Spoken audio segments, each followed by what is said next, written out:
Donc, tout ça, ce sont des arbres fruitiers. Mais moi, en tout cas, je veux qu'on y ajoute d'autres. On va réserver une section pour les mettre des bananiers, des papayers, des orangers, du citron, de telle sorte que quand tu viens ici à la ferme, à tout moment, on a des arbres fruitiers. On a des arbres fruitiers, tu peux manger, les employés peuvent manger et tout. Ce qui est là, c'est bien, mais eux, c'est saisonnier et puis ça prend du temps pour produire. Par exemple, actuellement, on est en novembre, ce n'est pas la période des mangues. La période des nérés aussi, c'est passé, karité, c'est passé. Donc actuellement, on n'a même pas de fruits au niveau de la ferme. Donc, on a l'eau, donc on peut faire des trucs. Mais tout ça, il faut d'abord trouver les logements pour les animaux, pour qu'ils ne se baladent plus dans la cour. Comme ça, on pourra quand même mettre les plantes. Au cas contraire, il faut délimiter une partie et puis on va mettre du grillage et puis faire les plantes là-bas, les fruits en fait. Et ça, c'est un puits que le vieux avait fait creuser aussi pour un plan B pour l'eau. Ils ont trouvé l'eau, mais avant qu'ils nous finissent, ça s'est effondré. Donc, il fallait vider encore et puis construire en fait. Mais comme je l'ai dit actuellement, le gros problème ici, c'est la main-d'œuvre. On dit qu'il n'y a pas de boulot, mais pour trouver les gens pour les activités, c'est compliqué. Donc, la dernière fois, il parlait à un jeune aussi. Il demandait s'il pouvait venir, vider ça et puis ils allaient construire ça. Comme ça, on pourra fermer ça et puis mettre une pompe. Et ça va servir un autre point d'eau qu'on peut utiliser, mettre un tuyau là-bas et puis mettre l'eau au niveau sous les arbres pour les animaux, pour qu'ils boivent. Donc, comme vous voyez, tout ça sur le terrain, c'est quand même vaste. Donc, c'est vaste, mais je trouve que c'est pas assez vaste parce que vu les idées que j'ai, les projets que j'ai en tête, j'aurais besoin d'un espace plus grand parce que je trouve que quand même on a assez de terre et puis les autres pays comme la Chine, la Taïwan viennent en fait nous nourrir, c'est pas normal. Nous les pays, les Africains et surtout nous qui sommes à l'extérieur, les moyens qu'on a eu à l'extérieur, il faudrait qu'on l'utilise pour quand même venir et puis aider nos populations en fait, qu'on puisse cultiver aussi et puis les vendre nos produits moins chers pour permettre aux gens de manger à leur faim. C'est ce que les autres font chez eux et puis la nourriture est moins chère. Par exemple, aux États-Unis, le poulet, tu peux l'avoir à $2, $3, souvent $1 même. Donc, pourquoi pas chez nous? Donc, si on se met au sérieux là, on peut y arriver. Et c'est ça mon objectif. Donc, on va commencer à petite échelle.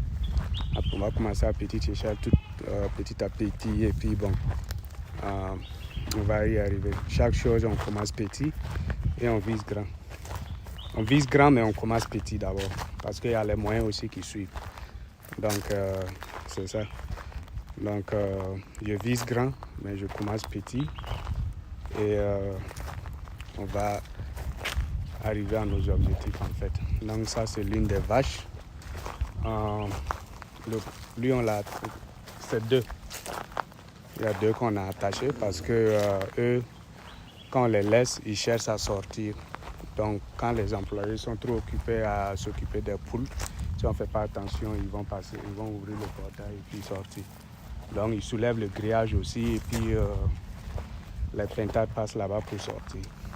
Donc, c'est vraiment un peu la bourse quand vous regardez, mais c'est beau. Là où je suis à l'heure actuellement, il fait chaud ici, mais dans la ferme, il fait frais à cause des arbres qu'il y a. Nous, on n'a pas coupé les arbres parce que les arbres permettent de garder la fraîcheur et la verdure et c'est bon pour les animaux.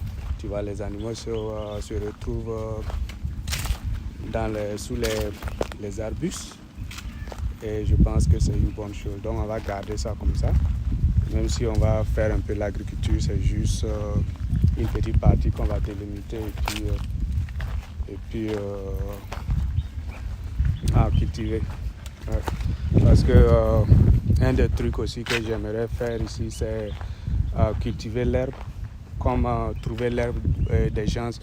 Pour trouver les gens pour récolter l'herbe, c'est un peu compliqué. Donc je disais à mon vieux, puisque c'est lui qui m'aide beaucoup, c'est lui qui m'aide beaucoup dans tout ce qu'on est en train de faire.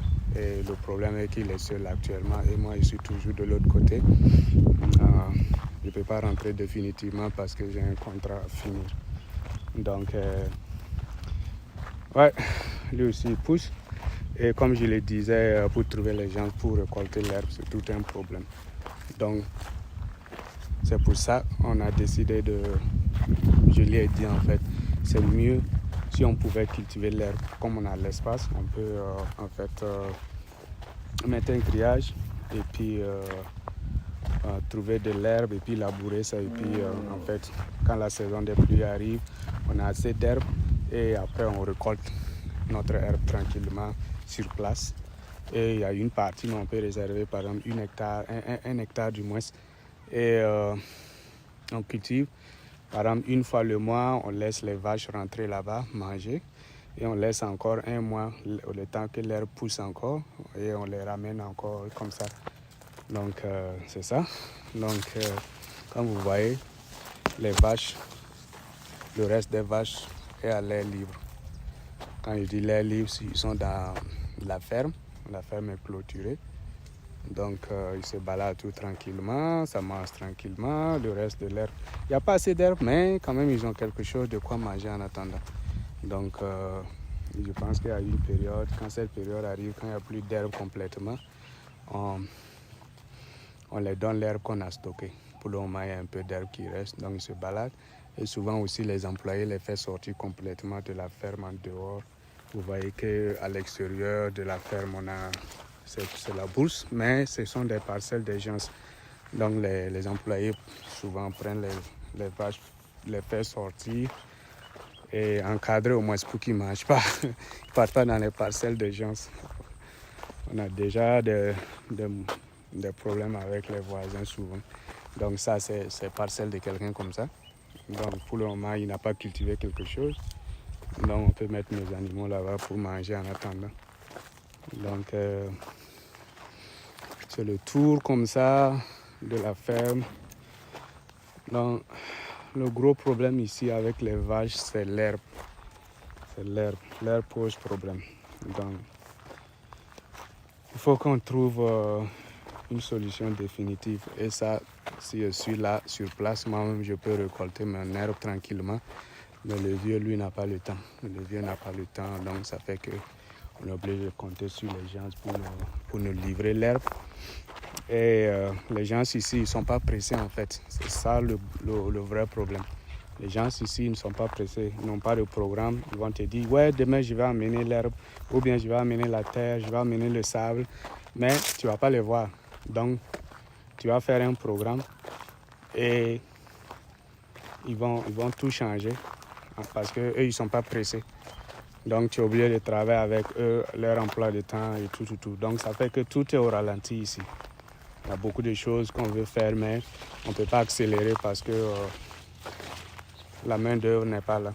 C'est ça qui est dommage parce que quand on est à l'extérieur, on entend les jeunes dire « Ouais, il n'y a pas de travail, mais quand tu viens sur place, tu vois qu'il y a tellement de travail, mais les gens, ils ne sont pas disposés. Ou bien ils viennent travailler 2 jours et puis bon, c'est fini quoi. Yeah. Ils disparaissent. Quand ils gagnent un peu de sous seulement, tant que ce sous-là n'est pas fini, ils ne viennent pas chercher boulot encore. C'est ça qui est dommage.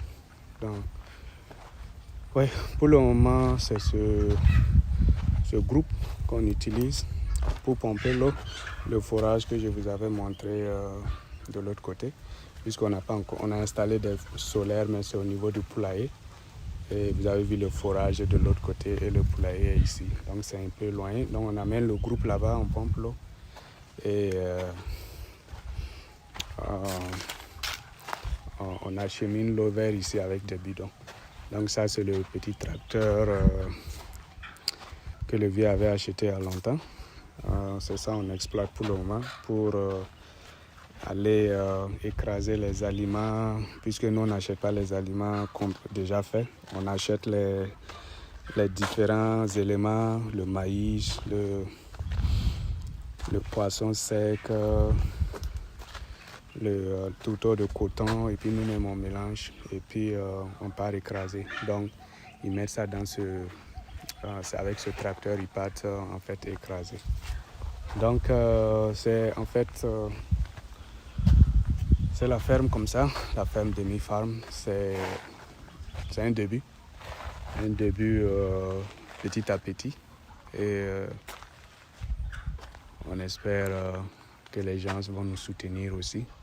Donc si tu as aimé la vidéo, vas-y sur notre page et puis tu souscris et tu likes la vidéo et partage avec tes amis, parce que notre intention c'est en fait aussi aider notre pays, l'Afrique aussi en général, et aussi encourager les uns et les autres à revenir investir au pays. On sait que c'est difficile parce que beaucoup de gens ont eu de mauvaises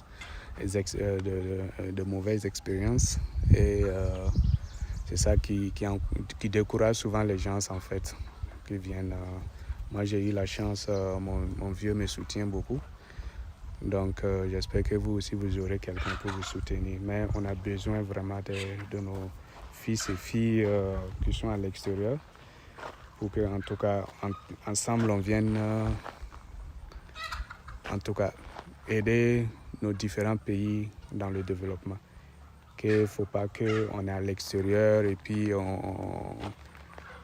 tu vois, on laisse toujours les gens parler de nos différents pays, que les pays les plus pauvres du monde, alors qu'on a tout ce qu'on a besoin. On a la terre, on a la jeunesse qui est 52%, et nous aussi on a un peu de moyens là-bas. Donc pourquoi rouler dans de grosses caisses là-bas et puis nos gens meurent de faim ici, tu vois. Donc si tu as quelqu'un qui peut t'aider à réaliser tes projets, viens investir, parce que l'Afrique, là, c'est le futur. L'Afrique, c'est le futur. Les Chinois ont compris ça. Ils ont commencé à venir s'accaparer de nos terres. Donc, à nous de nous réveiller et de nous s'assurer que nos générations futures aient des terres et que nous-mêmes, on les nourrisse, en fait. Donc, c'est ce que j'avais pour vous. C'était la présentation de la ferme demi-farm. Donc souscrivez-vous sur la chaîne, partagez, et puis il y aura plein d'autres vidéos ici qui vont venir pour vous montrer comment les choses évoluent ici. Donc si tu veux suivre notre expérience, il faut te souscrire à notre chaîne, parce que ça ce n'est que le début, et tu peux t'inspirer de notre expérience aussi pour faire pour toi aussi. Donc bye bye et à la prochaine vidéo.